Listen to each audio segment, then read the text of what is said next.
this. I don't want this.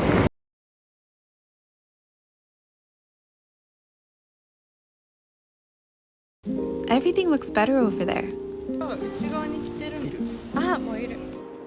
It's easy to watch my videos in Japan and romanticize what life is like for me here. Whether it was walking hours to my destination because I couldn't afford to pay cash for a train ticket, living in a literal wooden box in Tokyo, or being forced to start my own company because I couldn't afford not to, people don't realize the sacrifices many of us foreign expats had to make in order to call this place home. The easy route to living in Japan isn't always the best route. Hello, my name is Anim and I'm an American living in Japan for over 8 years now. Today, I'm going to share with you what I had to sacrifice and experience in order to continue living in Japan for such a long time. Honestly, what I'm going to say in this video is a story I've heard from countless other expats that took a similar route to getting here. So today I will cover working for Black companies in Japan, making money in Japan, and how to stay in Japan long term. Let's get started. Working for Black companies in Japan. When I first came to Japan, I came on a tourist visa as a volunteer. Apparently, this was all I needed to get my foot in the door of finding a visa that would allow me to stay long term. If you're interested in how I did this, I made a free infographic that you can download or donate to download, your choice, showing what steps I took. A link is in the description box below. I can make multiple videos about my work experience of Black companies here in Japan, but there's a reason why it's so difficult to find other J-vloggers talking about the subjects.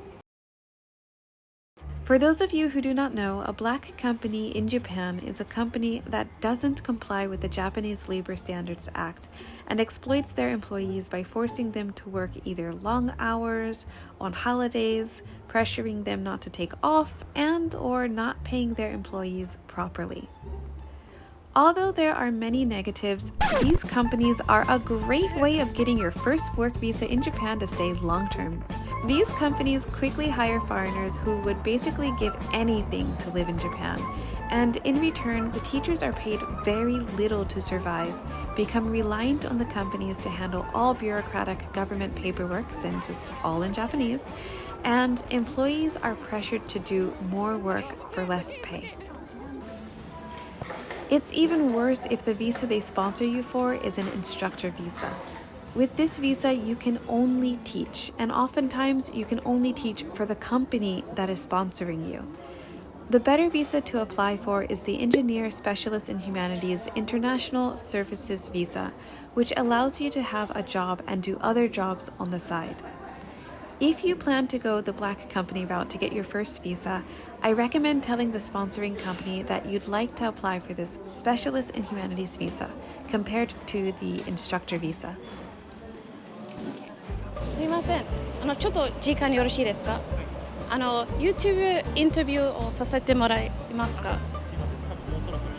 OK。バッツ。すごいです。こっちがデコラ。ピンいっぱいつけるとかがデコラ。靴とか。パワーパフガールズ。そう、パワーパフガールズ。原宿ファッションの中のデコラファッション。Becoming an English teacher in Japan is one of the quickest and easiest ways of becoming able to stay in Japan long term. But the question is it worth it? Imagine working for a company where you don't know the company's history, you don't know the management structure, your colleagues, you're not frequently trained or updated on the company's situation, and you don't even know your company's website. This is what many foreigners face when working for a Japanese company as a foreigner, and this is in no way specific to just being an English teacher. While I have been somewhat lucky in my experience, overall, working for a Japanese company is sacrificing your ability to move up the ladder based on your ability and skills. Oh, look at this. You know that even? I have no idea, but it says Gund. So it has to do with Gundam. Sure? Thing is, guys, I have no idea what this event is. Oh, ごめんなさい、すいません。So I'm running into people. I have no idea what this event is. Hey guys, my name is Konnichiwa, my dude. I'm gonna interview so many people from now. Let's do it. How I make money in Japan. The next sacrifice most foreigners moving to Japan have to make is money. In my experience as an English teacher for the smaller English teaching companies, foreigners in Tokyo can expect to get paid between $1,500 to $3,000 a month. Again, that figure is just in my personal experience and how much I know others are making. In many teaching contracts, they'll lure you in by saying they pay about 250,000 yen a month, which is the minimum the Japanese immigration office likes foreigners to make. But in reality, that figure is only dependent upon how many lessons you have. So most teachers make less than that. When you factor in apartment rent, which is $800 to $900 a month, mandatory payments for health insurance and the pension program, food expenses and transportation, you're not really left with much at all. If anything, you can easily go into debt. This is why, again, having a specialist in humanities visa is so important and will allow you to do other jobs on the side for income. This is also why so many foreign English teachers in Japan start their own English teaching businesses or become models or actresses. As a teacher, you have so much time on your hands, and media companies are always looking for foreigners. So if you have the right visa and get permission from the immigration office, it's an easy gig for side income, with the only real catch being booking consistent gigs.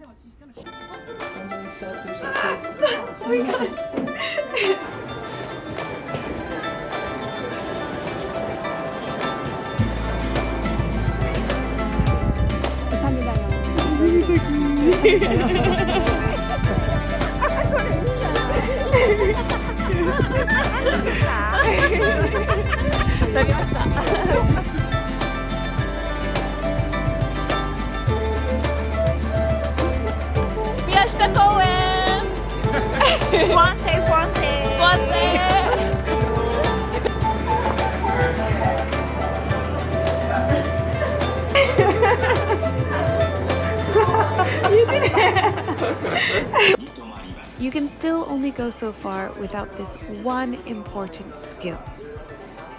In my videos, I always mention the importance of speaking Japanese. Whether you're just visiting for a trip or planning to live in Japan, having the courage to speak what little Japanese you know can still open so many doors for you while you're here. You don't have to be fluent. As a matter of fact, I'm not fluent.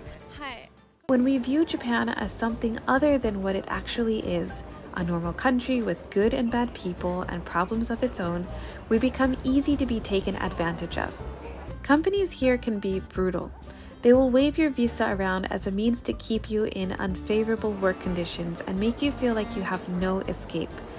But again, when you speak Japanese, not only can you communicate with the proper authorities, but you can become dependent upon yourself to learn your various options as well as get better paying work here in Japan, whether it's by working for yourself or in media.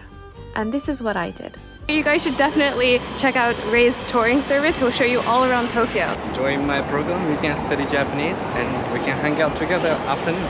Please help me reach 100,000 subscribers this year by clicking the subscribe button and check the links in the description box for resources I use in Japan. While we were walking, we found a Coach tabby shop. I was looking for you. Oh my god, okay, I didn't summon you. I was looking for you. I was actually talking to no one because I thought you were next to me, but you weren't next to me. Oh shit. That was so awkward. Oh my god. They're like, what? What the f? Yeah, basically, yeah, like literally. Yeah, this way. Yeah. Yeah. Oh yeah, I get it. I get it. Are you crying? Yeah, it's my right eye because of my allergies. It keeps tearing. Guys, don't come to Japan in March. Oh. Not a good idea. Ray doesn't want to do any interviews because of those girls that turned him down. They were kind of rude about it. But we just need one. Bothering me. Can you guys see my eye? That's too close.